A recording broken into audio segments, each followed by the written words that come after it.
Good evening to everyone present here.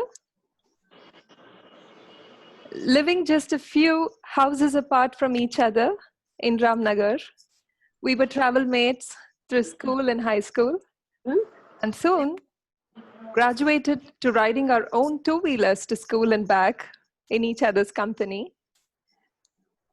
From learning chemistry to discussing our infatuation on Roja's Arvind Sami, we cherish these enduring moments growing up together. After graduation from NITK Surathkal and an MS in electrical engineering from Virginia Tech, she worked as a software engineer at Qualcomm, and she quit as a senior engineer to program her life differently and decided to pursue an MBA from the Wharton School. Before becoming the youngest principal consultant at Boston Consulting Group's private equity practice. She was also an investment partner at Andreessen Horowitz, a venture capital firm that helped entrepreneurs building a future through technology like Airbnb, Instacart, Medium, OfferUp, and Udacity, to name a few. Currently, she is a partner at Y Combinator Continuity and co-leads YC's Growth Fund. Having led YC's investments in companies like Boom, Brex, etc., she sits on the boards of a few of them. She is an avid reader and optimizes her free time reading history and business books. Almost 30 years later, I still have the membership card of the Quest library that you introduced me to and enrolled me in. Skiing is a respite and newfound hobby that she enjoys. Always calm, cool, and composed, she juggles work and home with ease. Raising a 5-year-old and a 2-year-old is no easy task. Her husband, Ram, a public market investor, is a great support. So on behalf of everyone present here today, and with my best wishes, I proudly welcome and invite my dear friend, Anu Lakshmi, as I know her, to shed light on her field of expertise, startups and entrepreneurship. Over to you, Anu. Thank you so much, Purnima. That was a very kind introduction. I hope I can live up to that. Meeting. Judy meeting check.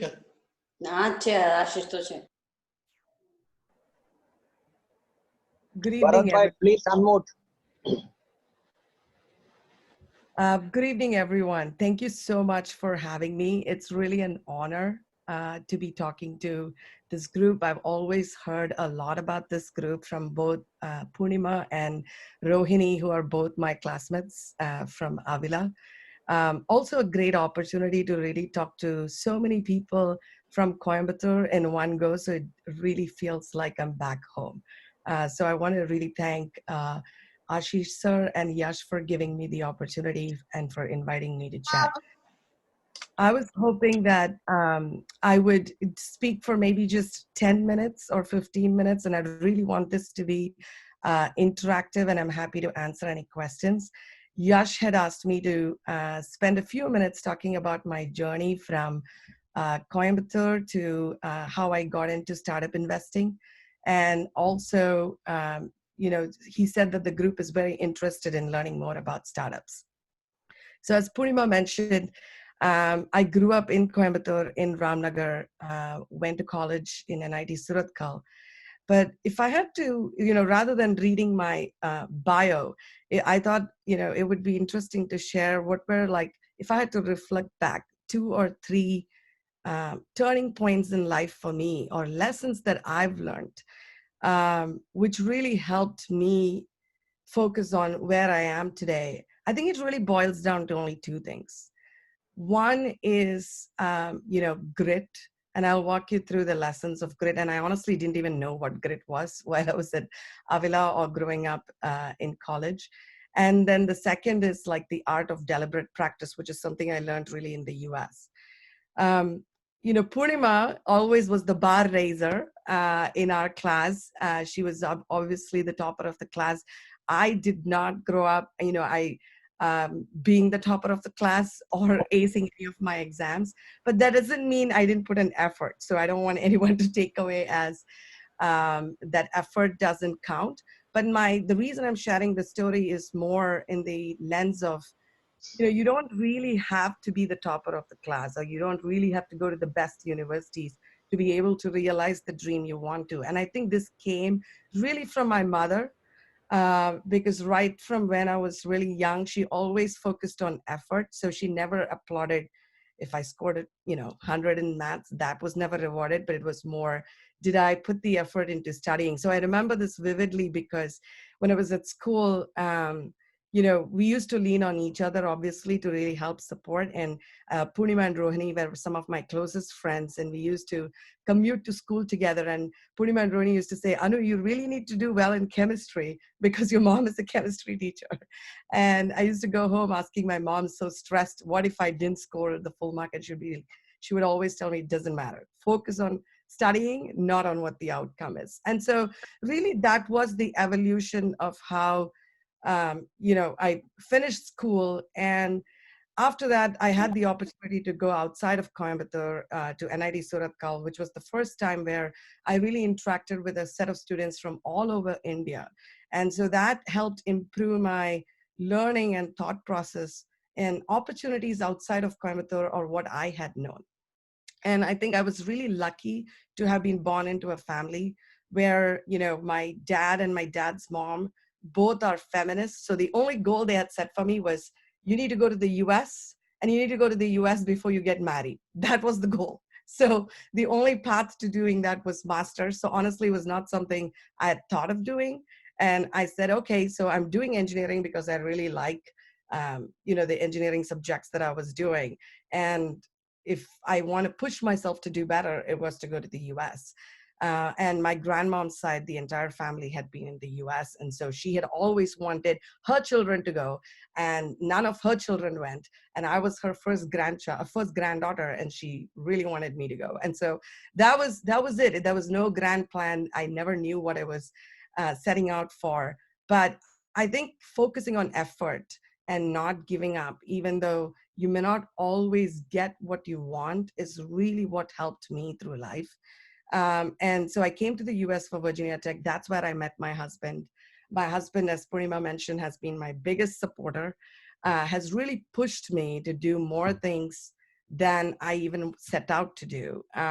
So after my master's, I joined Qualcomm, started my career in engineering, and quickly, honestly, realized in 3-4 years that to get to the next level or really push my thinking, I needed to go beyond being just a software engineer, and to really understand the business side of things, which honestly I had no exposure to until then.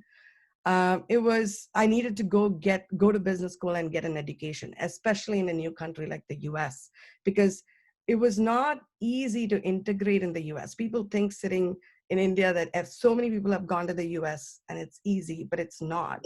You can grow up to a certain point, but to really understand the workings of the US and the business world, I felt it important to go to business school.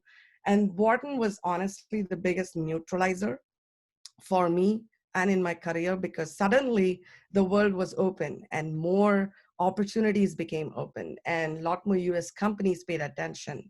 And so that's how I would say was one of the biggest turning points in my life, at least, and changed my career trajectory and opened up a lot more opportunities.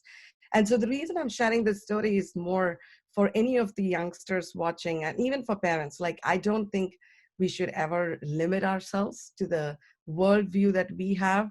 And honestly, like, if I could do it from Coimbatore, any of you can do it. And so I hope this serves more as a motivation for all of you to push yourself. Something is better. Yours is okay. You can manage. And then I'd say the second phase of lesson that I really learned was through entrepreneurship. And this was my exposure to startups and entrepreneurship actually began post business school. When I started my career at BCG, I was working in the private equity practice, so involved in a lot of M&A. but I interacted a lot with founders. And one of the reasons I switched to Andreessen Horowitz was for that, because I was so excited by the passion and the energy that a 25-year-old showed in starting a company. Most tech startups in the US, if you look at the median age, is 26. And often when we ask them, what have you done before? That is their first, that's not even their first startup, it's their first job. Mark Zuckerberg never worked for anybody. He dropped out of Harvard and started Facebook. And so often when you talk to, and he's not an outlier, the median age of most startup tech founders is around 27. And so I think what you see is technology has really changed and democratized information.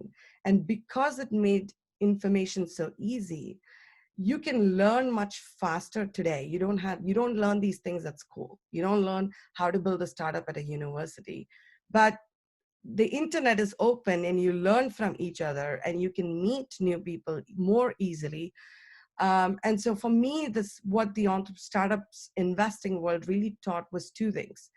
What it takes to start a startup is only very simple, boils down to three things, which actually Paul Graham, the founder of Combinator, said, which I thought this group would really appreciate because so many of you are such accomplished entrepreneurs and started businesses in Coimbatore. But he's boiled this down to three things. He said, one, start something with good people.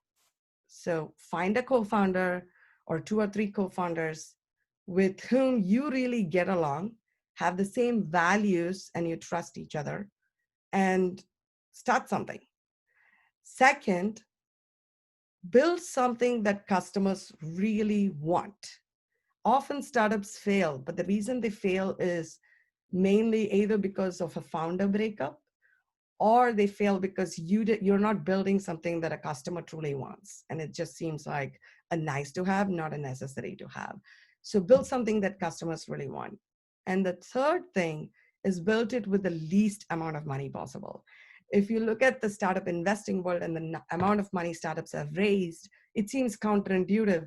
You think, oh, I want to, do a startup for money. But honestly, the most successful startups have been built with the least amount of money. So these three things are not hard to do, right? And but the thing is, most people are not able to focus on just these three simple things. The reason I'm sharing this is if you look at the most successful startups that YC funded, Dropbox, Airbnb, Stripe, they all started pretty much out of a college dorm.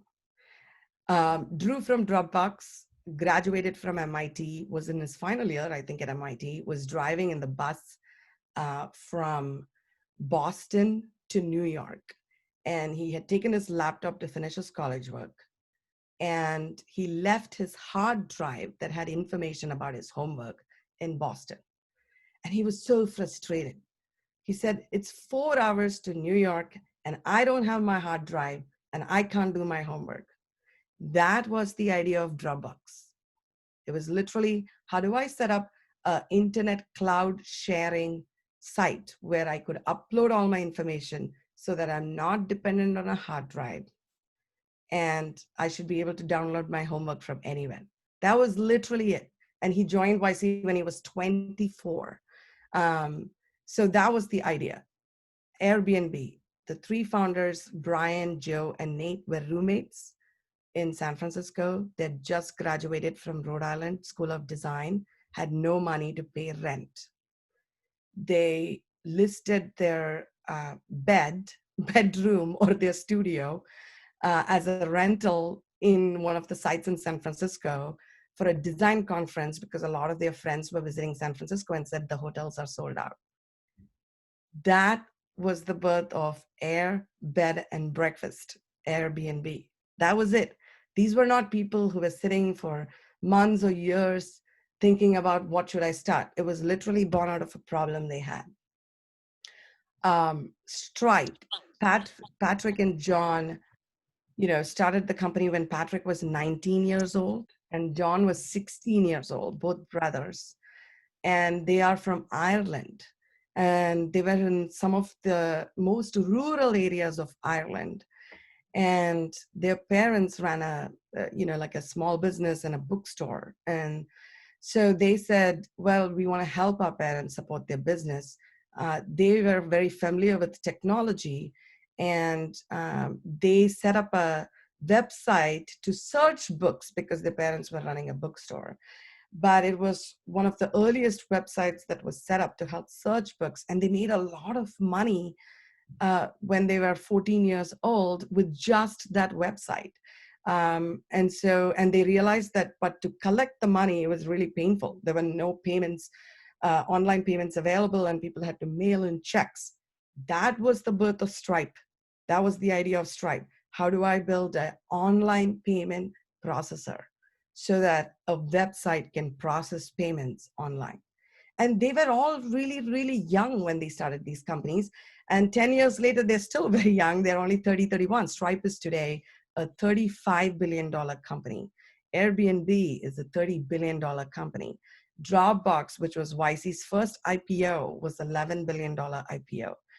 So the reason I'm sharing these stories is it was started by people just like us. And they pushed themselves to dream big. And it was all started around universities. And Coimbatore, I've always reflected, is probably one of the best towns for universities. We have some of the best universities across any field. And if we can encourage our next generation of 20-year-olds to start companies like the way Stripe did, like the way Airbnb did, or Dropbox did, this can really transform India. And I think the next 10 years are really the golden period for India. We are very bullish on the Indian entrepreneurship ecosystem. YC's second largest applicant pool outside the US is India. We've funded 100 Indian startups in the last 3 years, and we're just getting started. I'm very excited for what the next 10 years hold. I truly believe we're at an inflection point where we're going to see a lot more young founders start startups in India. Some recent Indian examples I'd like to share with this group is Razorpay and FamPay. Razorpay is two IIT Roorkee graduates. They applied to YC when they were 24 years old, right after graduation from IIT Roorkee. And their idea was online payments processing for Indian companies. And they had a very unique insight. They said they tried doing something similar to the Stripe founders in India and realized that the payments processing online was broken. Flipkart was finding it hard to do online payments. If you think about how you pay Flipkart today, you either use a credit card or you do cash on delivery. And so Razorpay, these two founders, when they launched out of IIT Roorkee, their vision was very similar to Stripe, but for India. And today it's one of the fastest growing startups in India. 7 years later, they power some of the best online payment platforms in India, including Flipkart. And no one thought of that when they were 23 years old.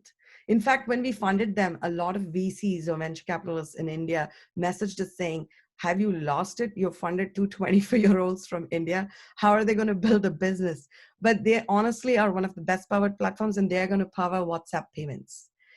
The second is FamPay, which is a recent IIT Roorkee grad. They graduated in 2019.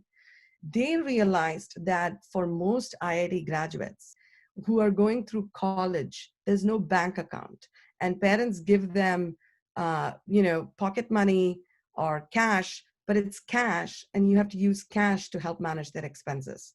And so they launched a card called FamPay, which is parents can have their bank account, but use the account to give a charged card to their kids. Literally, they were, when they applied to YC, they were 2 weeks after their final exams in Roorkee.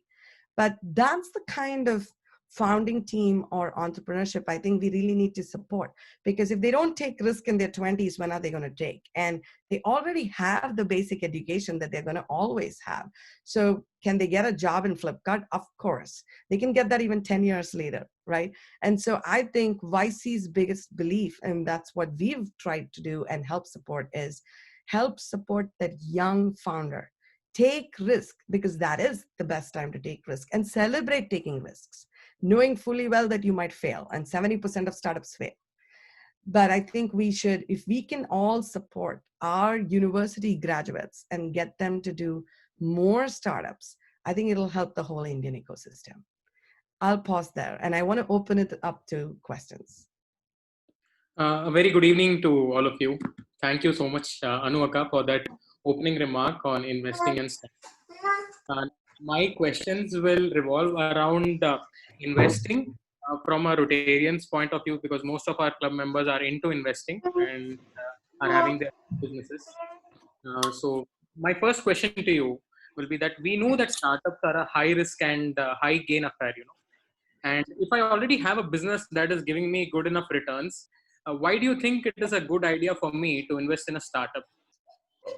Yeah, I think the startup investing is not for everyone. So I will say that. I think that it's one of the most riskiest investing class, as you mentioned. So to give you an example, YC has funded 2,500 startups. And I'd say 70% of them are alive, but only 30% of them are going to succeed. And that's an outlier if you compare it to venture capital funds who come in much later, because we are the first check. We're almost like a reverse university. So we go to the young grads and say, if you're starting a startup and you're a good founding team, we'll give you $150,000 for 7% equity. Venture capital comes in much later. And if you look at venture capital returns, when I was at Andreessen Horowitz, 95% fail and only 5% return. But the 5% that return outsized. So to give you an example, YC invested in Airbnb, the first check, right? Airbnb, we owned 7% and gave them $150,000. Today, you can do the math. It's $30 billion company and we still own 3%. So it more than returned 10 of our funds. So the thing about startup investing, even though if it's risky, the outsized returns are truly outsized. And so I often use the Bezos analogy here, because Jeff Bezos runs Amazon like a startup. And what he says is, in baseball, the maximum home run you can get is maybe 4 runs. But in business, especially in startup investing, you can get 1,000 runs. And that doesn't happen all the time. So it's okay if 90% of the things that fail, but the ones that succeed really succeed. So it comes down to your risk appetite, right? So one, purely from an investing perspective, if you are not comfortable losing 90% of the time, you shouldn't do it. Second, because it's high risk taking, you have to invest in way more startups to see success. So if you're investing in the earliest stage, like you're helping someone get started, or you're putting some money in the very early stages of the company, then you need to invest at least 5 to 10 startups a year. That's the kind of investment you have to make, because if 90% is going to fail and the odds are that only 1 or 2 is going to win, just doing 2 per year, the odds are not 50%. The odds are like you're good. It's only a 10% chance. So the best angel investors usually end up investing 5 to 10 per year. And you have to do it consistently, because the first year you do, nothing might work. The second or third year you do is when, or the fourth year you do is when it might start working. And there is a compounding effect. The more you invest, you learn which types of teams are really going to break out versus who aren't. So when you develop that muscle and learning, after 4 years, you'll start seeing that you're getting better at picking. And you'll also attract better founders, because if you bet on some of the winners, they'll help generate a better funnel. So from a pure investing standpoint, that's how I'd look at it. And I'd say, if you really want to invest, you should go all in, do 5 to 10 per year, and you should be willing to take the risk. Another reason, honestly, to do, which is honestly why Paul Graham started Y Combinator, was to support the ecosystem. It is, if you truly believe that India has to go through the next change, which China did, right? 20, 30 years ago, China went through that inflection point. The GDP per capita for India is now, in the next 10 years will approach what China had, around $7,000 or $6,000 per capita. Then the only way to get India energized and to build big businesses is through tech startups. Tech is no longer just about technology. Tech is disrupting every space, retail, healthcare. And so it's more take that chance on young people and encourage them to be entrepreneurs. And that's really how Paul Graham started Y Combinator. So that is, I hope you all, even if it's not for investing, you would do it to help support the young founders. Absolutely. And my second question to you, Anoka, will be that whenever we are in an investor pitch, me pitching a startup to someone, or as an investor listening to a pitch, we are shown projected estimates such as users or revenues or subscription collected. But these estimates are actually guesstimates, and believing them requires a leap of faith from an investor. So, what do you think should propel an investor to take that jump? Yeah, none of that matters. So whatever they're showing, the only thing you have to test is, are they dreaming big? So the thing about the projection is actually more to test how ambitious are they.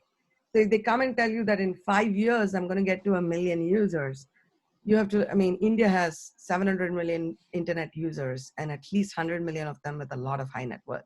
Getting to 1 million in 5 years is not dreaming big. So that's how you look at the projection. So I'd encourage all of you to look at the application that Y Combinator puts in for startup, because it will really help you figure out what should you look for at this stage. So at the early stages, the only thing you need to worry about is the team, the founding team. So, and two aspects of the founding team. One, actually three. One, how long have the founders known each other? The number one reason startups fail, and YC has a lot of data on this, is founder breakup, especially at 24 or 25-year-old. They don't have the maturity to navigate a conflict. So the number one reason it's going to fail is because it's like they don't agree on something and they're so caught up on agreeing on something. And so we have a question in the application: how long have you known each other? And that's our way we test how long have you known each other.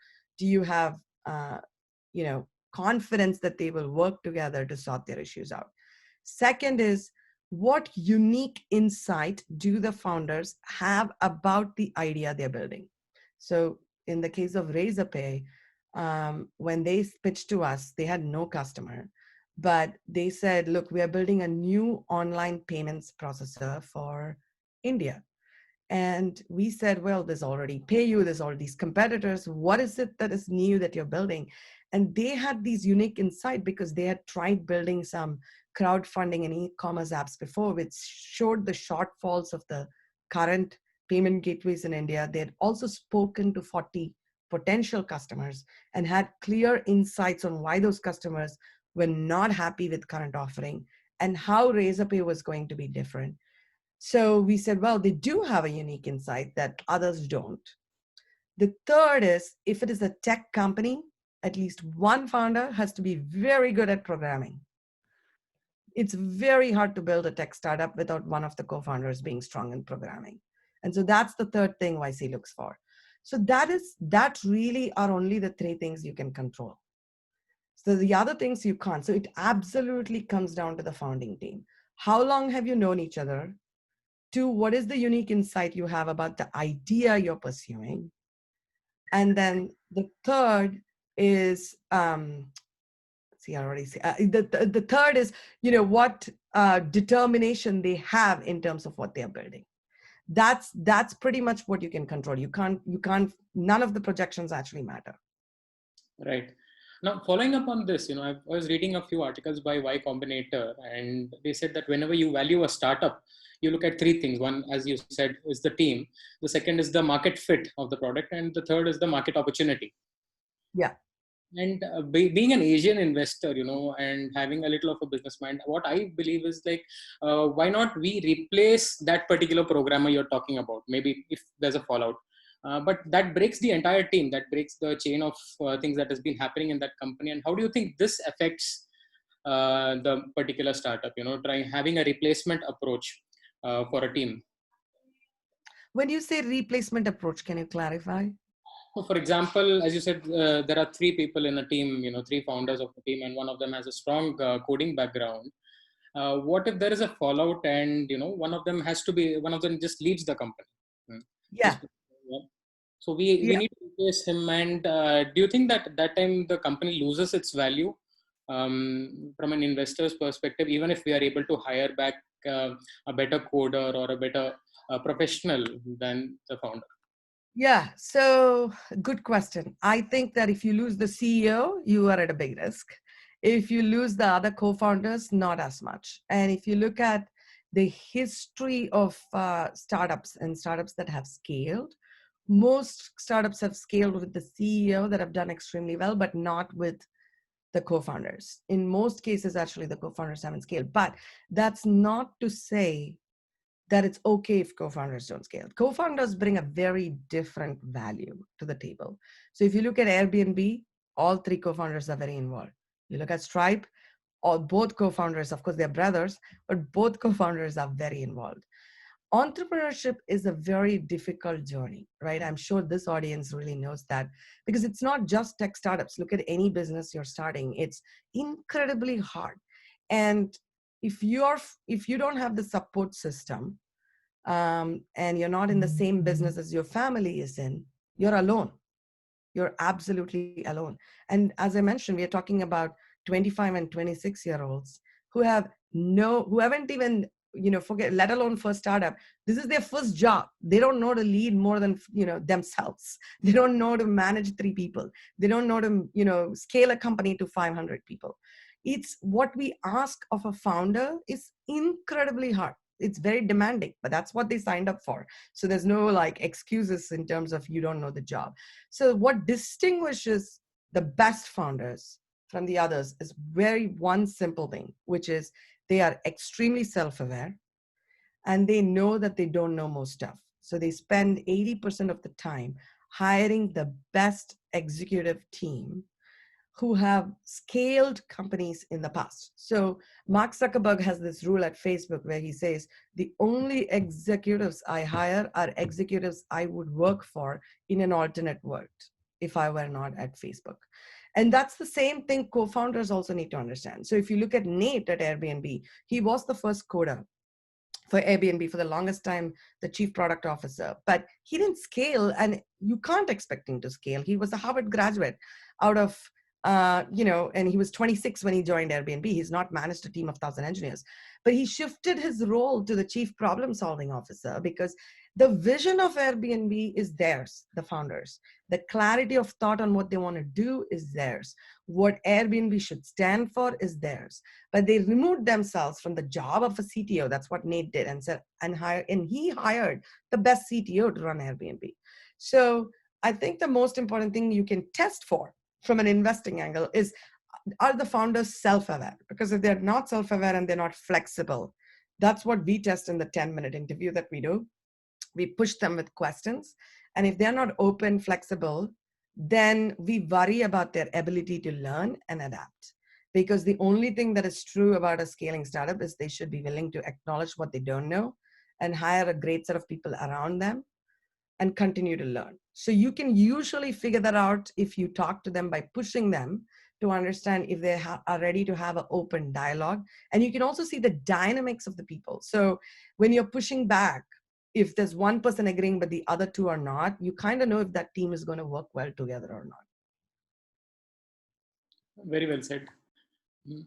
Do you recommend investors to invest in cross-dimensional fields? For example, maybe a purely textiles person looking at investment in fintech. Yeah. What are the factors that you would consider in doing so? At the seed stage, which is the earliest stage, I'm assuming, where you all would focus on more, it doesn't matter, honestly, because if so much of the selection is the founding team and the idea, it's just asking the rational questions around, is this team really good? Is there a big business to be built in the space? And if you can comprehend that, that's what I would look for. The best seed investors are absolutely stage agnostic, as well as independent of any industry. So they invest in all industries. So if you look at the best angel investors in the US, they all are just betting on teams when they're doing 5 to 10 investments. They don't necessarily stick to their domain because at that stage, it's all about the team and the idea they're pursuing. Having said that, there is an edge you have, of course, if you have domain knowledge or an industry space, especially in healthcare. I've noticed that because healthcare is very difficult to scale, right?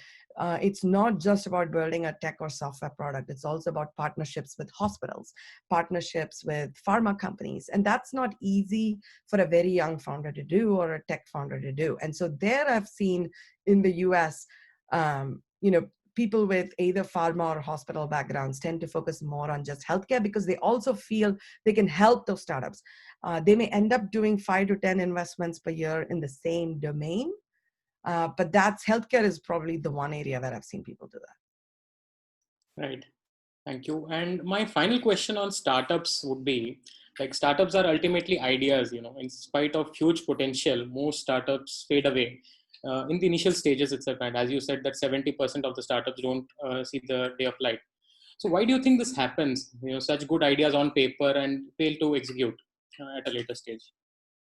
Yeah, so the most common reason is it looks good ideas on paper, but it's not a good idea. So, which is why the second thing that I mentioned earlier, which is PG often say, start with good people. And then the second is make sure customers really want your product.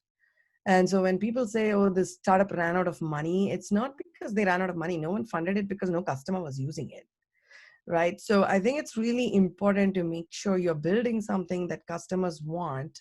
And it's 10x better than the alternate offering. Right. So in Airbnb's case, the reason why, customers used it was way cheaper than a hotel, like 1/3 the hotel rate. And it was unique supply, right? The hotel just feel like, oh, I'm walking into a building with like 1,000 hotel suites, and versus this was like a nice home in in the middle of the city in San Francisco. And believe me, like when we invested in Airbnb, we didn't invest because of the idea, because when we heard the idea, it was like, you are going to make money by letting someone stay at a stranger's home. Like, why would someone stay in a stranger's home? And, I told this to my mom, and we were letting our home on Airbnb. She was absolutely not happy. So she was like, why are you letting someone else come into the house? But I think it is, you realize that the need is not just, I want to stay in someone else's home, right? The need was, most people can't afford a $700 hotel room when conferences are sold out. And New York hotel rates were really high. San Francisco hotel rates were really high. So when Airbnb listed, the youngsters said, great, that's that's cheap and I'm doing it. And honestly, at that stage, the stage that you all are probably going to invest at, it's not about will 1 million users use it. It's not about whether 3 million users use it. The first question to ask is, are there 100 users who love, not like, who love the offering? And that was true about Airbnb. The 100 people who were all in the 20 to 32, 35-year-old demographic who stayed in Airbnb loved Airbnb. And so when the early adopters love it, you then know that you can then, start layering on more users and find them. But if 100 users only like it, more like, oh, yeah, that was kind of nice, but I'm not going to really consider it again, then you don't really have what we call strong product market fit. Okay. Now, I open the floor for any questions that someone wants to ask. I think Rajaram uncle has a question.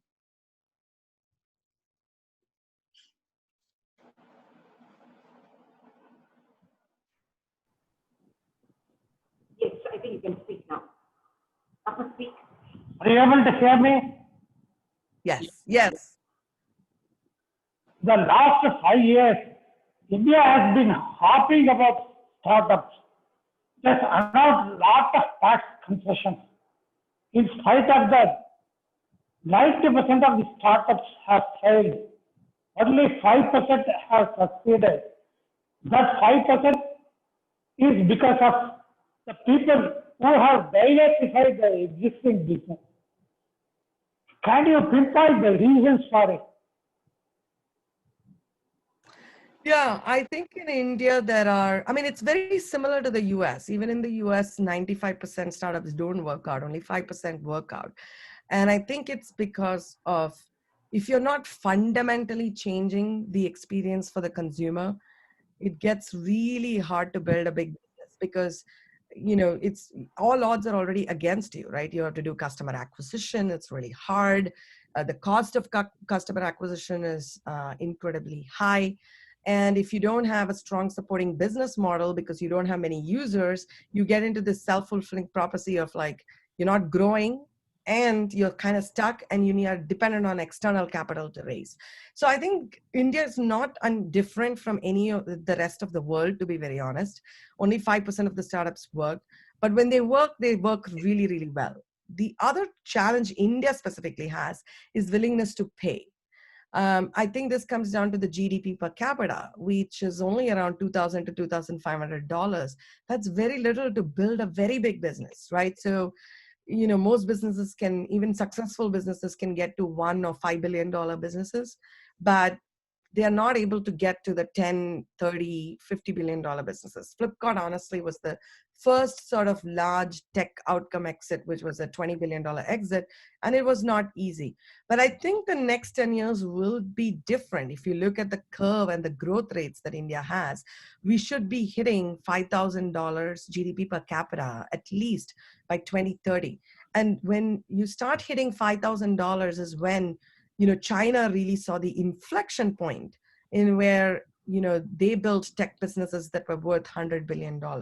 So that's why I think the next 10 years are crucial, because the ecosystem itself will support it.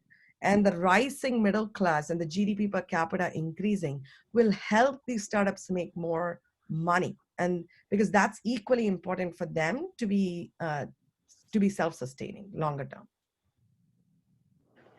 Yeah, can I ask a question? Yeah, very interesting. I have two questions actually. One is, how much of mentoring do you do when you go and give money to a startup? Because they're purely raw people who normally come in and have an idea to get into business. And my second question is, like you said about 95% fail. So as an investor, is it almost a lucky dip for you, or do you get better at finding out which one is going to work out, and over the years you pick more winners? Yeah, so great question. So the first one on mentorship. So YC's actually mission is university for startups. So even, we had been on the early stage. So we have two funds. I run the growth fund, but the early stage fund, that's where like the companies are pretty much just starting out. The way we do it is we actually get 15,000 applications per batch. We run 2 batches a year. And out of 15,000 applications, we select only 200 startups. So the acceptance rate is really, really thin, right? And for those 200 startups, we give $150,000 for 7% equity. And they all go through a 3-month program. So the 3-month program is the coaching program. And it's not like a university. We don't teach, because one thing PG had insight on, who was the founder of YC, was that, teaching a founder, so startups, universities cannot teach how to start something, but teaching a founder through class is not necessarily the way to teach entrepreneurship. And so his hack to that was a 3-month program. They meet 1 day a week. And then outside of 1 day a week, they do office hours with each of the partner for maybe 1 or 2 hours. But it's really about peer support. So because entrepreneurship is so lonely and you're starting out, it's about having a peer group. So you're able to discuss what are the things that are hard to do. And so you can learn from each other. And having our scaled founders, so like the Airbnb founders come every batch and they talk about all the things they learned, all the hardships they went through, and they're even willing to answer questions one-on-one with our founders.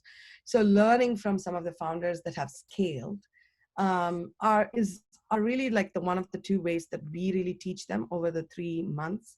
And then through partners, because we've been around for 5-10 years, and we've seen thousands of startups and all the mistakes most startups have done, when they do office hours with us, we are able to get them to focus. Usually the number 1 issue we see is they're not able to focus. So it's not necessarily teaching, but it's like we have boot camps and we help them along with a lot of the issues and connect them with scale founders to learn as well.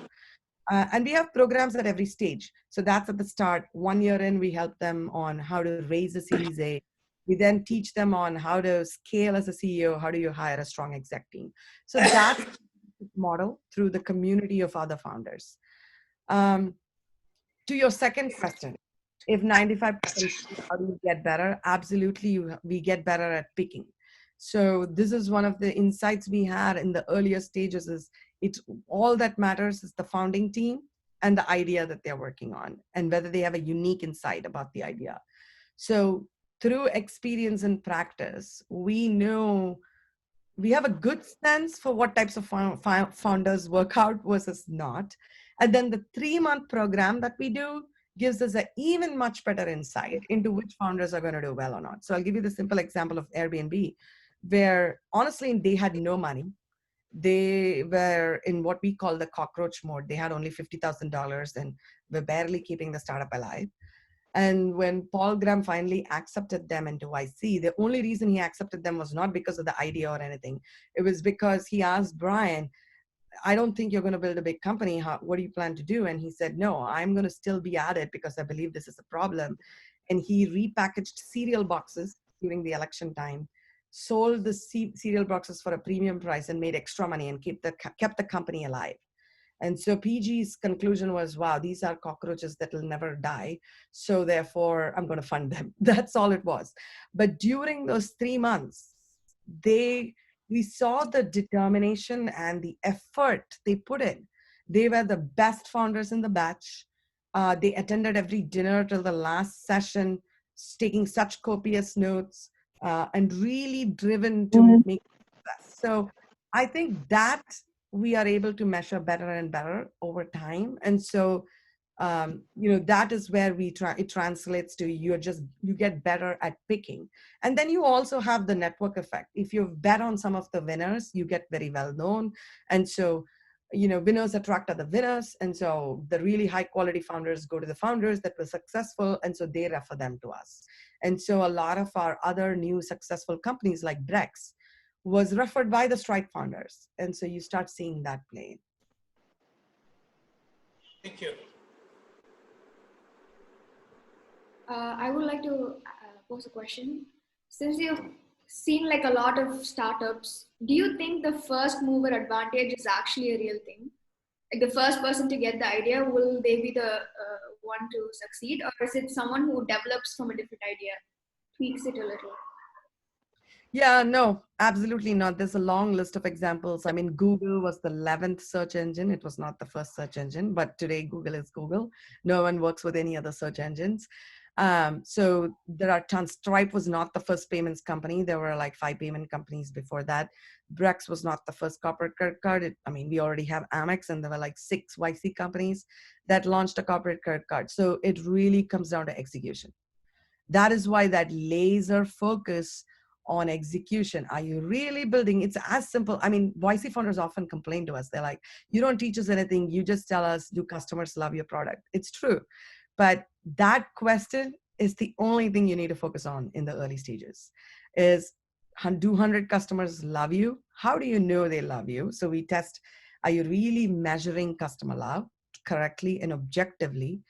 And that's all that matters. So Google was the 11th search engine, and it was not the first. Hi, Anu. This is Dr. Murli here. I asked Yash to ask you a question, but he said it's better I do it myself because I don't know what for. But just to give you a context, I'm a serial entrepreneur. I do have an office in California. I did lecture at the Wharton School. I was invited by Steve Samet, if you know who he is. He was ex-Burrell. And that's the context with which I'm here. I'm a biotechnology person. So the question to you is, obviously you would have guessed by now that I must be several years older to you. So the question to you is, when are you guys going to build your own company? We have all done this in our lives and we know what it is. And when we meet people like you on the other side of the desk, like you have opinion about us, we have opinion about you too. So the question is, how many of your teammates have actually built companies, and what is your future? Are you going to build a company of your own with all these experiences that you have? Yeah, great question. Actually, out of the 9 partners, so there are 7 on the early stage and 2 on the growth fund. All the 7 on the early stage, all 7 built companies. So there's not a single one who didn't. And the two on the growth stage, my other partner was the former CEO of Twitter. I am the only investor in YC, to be honest. And, it's a funny story. YC had to, I call it their own emotional damage control that they had to go through before they hired me. They wanted someone to come invest and set up the growth fund. And they realized they needed someone to be an investor while all of them were founders. But it was also the first time they were hiring an investor. So I consider myself fortunate to be that one person they decided to hire from the outside. And so here I am. YC has definitely pushed me to think through a lot about whether I want to start a company or not. I would say I'm very fortunate to be working with thousands of founders and pushing them on ideas. I do have one or two side projects going on. So who knows, maybe if one or two things work out, maybe someday I'll do it. But I'm incredibly grateful for the opportunity I have at YC and also the opportunity to work with thousands of founders. But it's never like, I don't know the firm answer to your question, but I am experimenting with two things. Good. When you invest, be sure that I will, when you start your own company, just be sure I will be very happy to look at you as one of my investee companies, if that is possible. Thank you. No, thank you so much. That's very kind of you. Thank you. I really appreciate it. Can I ask a question? Dr. Yes. Prakash here? Okay. When your customers come to you, what makes them to start a company? Did you ask them? In other words, is it that humiliation in their life or dropping out from this college, or after seeing somebody, it motivates them to start? Have you analyzed it? What makes them to start a company? Yeah, great question. I mean, that's something I've reflected a lot on and also tried to figure out how do we encourage more younger people to start companies. I'll give you the example of another story, Brex, which I'm on the board of. They are 24 years old and they founded their first company when they were 16 in Brazil. And they were in Brazil, they were not in US. They sold their payments company to Stone. It was not a social app or, it was not like Facebook Hot or Not. It was a payments company at the age of 16.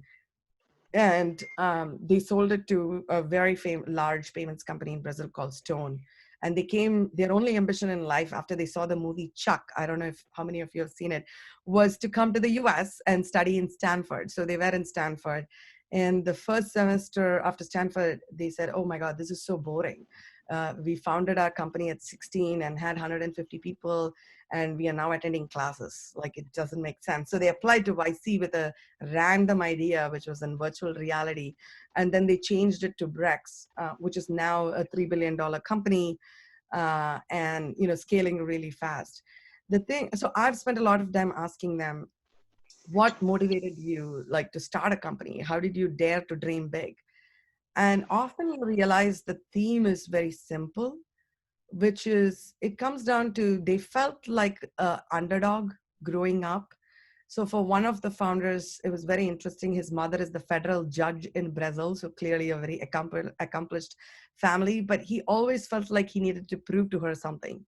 And he needed to prove to her something different from the way she saw it. And so his way of doing that was technology. He was on Twitter and he kept coding. And so that's what he knew. And so he felt compelled to do something different from the rest of them and never pay attention to how other people did. And I think so that's fundamental. And they dream big. They are not afraid to fail, and they dream big. And I think the other characteristic is they cannot work for anyone. The reason he wanted to prove to his mom and he was an underdog, I think, comes down to the very simple fact that he was just not somebody who would listen. So he was not going to be someone who would listen to any rules. He didn't want to go to school. He was 16. He dropped out of school. He didn't want to go to school. He didn't attend classes. He didn't want to do exams. So often that is the characteristic you see with these founders. It was true of the Stripe founders too. John was 16 and didn't want to finish high school. And we were very worried giving them money for a startup. So I remember Paul Graham, in fact, called Patrick and John's dad to make sure that it was okay to give him money because he was 16. But you see the trend, which is generally they have a lot of potential. They're not going to follow this normal path. And so how do you support them and still encourage them in the path they want to take and set them up in that way, knowing fully well that they're going to fail, right? Stripe was the third company Patrick built. It was not his first company. But it's scary as a parent now of two young kids. If my kids came and said that, at 16 they want to drop out of high school, I'm not sure how I'll take it. But maybe having worked with all these founders, I feel like I understand where they come from. And if they're not willing to take the status quo, it's more, how do you find a path that still helps them set up for success, but in the way they want? Any of our Indian politicians have met you, asked them to come to India or invest in India? Or have you heard any plan? Yes, so the Modi government has definitely spent a lot of time with Silicon Valley, and they've come and met all of us, even at YC, even, like all the funds basically in Sandal. When I was at Andreessen Horowitz, I did meet with the whole cabinet as well. At YC, they were asked many times if we can set up an accelerator in India. We think for us, the most important thing founders can do is learn from each other globally, not just from other Indian founders. But one of the reasons why we are doubling down our efforts in India is we actually do think India has a lot of aspiring entrepreneurs. But the Modi government has definitely spent a lot more time than any other past cabinets have in making sure that that all the funds are supportive of the entrepreneurship ecosystem. And I think he's also helped figure out policies to favor marketplaces and startups more so than others. I honestly think there could be a lot more we could do. Meaning, it is a little unfortunate that some of the policies are being catered for monopolistic conglomerates and not necessarily favoring startups. And so we are working with the government to see how to make sure it supports the young entrepreneurs and not just the established ones. Thank you. Thank you. And I think we have time for one more question, if anyone has any. No? Okay. So I would like to ask a little personal question from you, Akka, that what does it take to get into a school like Wharton? It's not that difficult. So I think that the main thing for Wharton, if you look at the essays that they ask, it tells you a lot about what they look for. So they look for the overall. So one is the GMAT score, which is basic. Honestly, anyone who scores above 700, it doesn't matter how much higher you score more than 700, but it's the all-round skills you have built in life and your approach to what you want to accomplish in life are the two things they're looking for. So the all-round skills they're looking for is what leadership experience you've had. Have you really pushed yourself outside your comfort zone? So I think for them, the story that I left Coimbatore, came from there to Virginia Tech, which was a state school in the US, and then Qualcomm, was more appealing to them in the sense of like, okay, if she stayed in her own circle, she would not have dreamt about these things. And she was willing to push herself outside the comfort zone. So that was one. And then the second thing they look for is the ambition you have looking forward, right? Which is how is she willing to, they ask a detailed essay about what do you want to accomplish in the next 5 years? And so how do you dream big? And it's a 1,000-word essay. So you can't like just say some random stuff. So you have to actually lay out specific things you want to do with your life. And so I think I would encourage anyone who's looking at business school to read those essays, even if you're planning 2-3 years from now, read those essays today, because that's what I think helped me. I read the Wharton essays 3 years before I even applied. And so I kind of knew what schools wanted, and so helped shape my experience around that. Okay, thank you. Thank you so much, Akka, for your session today. Starting off with the importance of grit, to speaking about supporting the startup ecosystem, you have given us all some thinking to do. We've all been able to gauge very interesting thoughts from an investor's perspective from you. And it is my privilege that I was able to speak to you on Teachers' Day. I've been following your blog from a long time, and you are an online mentor to me. And your profile on LinkedIn serves as an inspiration to youngsters like me to dream big. And moreover, Lakshmi ma'am was my chemistry teacher, And yeah, I'd like to end by wishing both of you a very happy Teachers' Day, and thank you. Over to you, President. Thank you so much for having me. Thank you, all of you. Thank you. Thank you so much for your precious time today. This was a really wonderful session. I would feel that brilliant will be a smaller word for this session. It is excellent. Thank you. Thank you. Thank you so much. Thank you. You're all very kind. By the way, I've grown up in Coimbatore hearing about a lot of you, and you've all been an inspiration. My dad often always said that, he never started a business, but he's talked about all of you. And so thank you so much. Thank you. And thank you for giving me the opportunity. I truly feel honored to be among this group. Thank you. Thank you. Thank you so much. Thank you. Thank you. Thanks. Bye.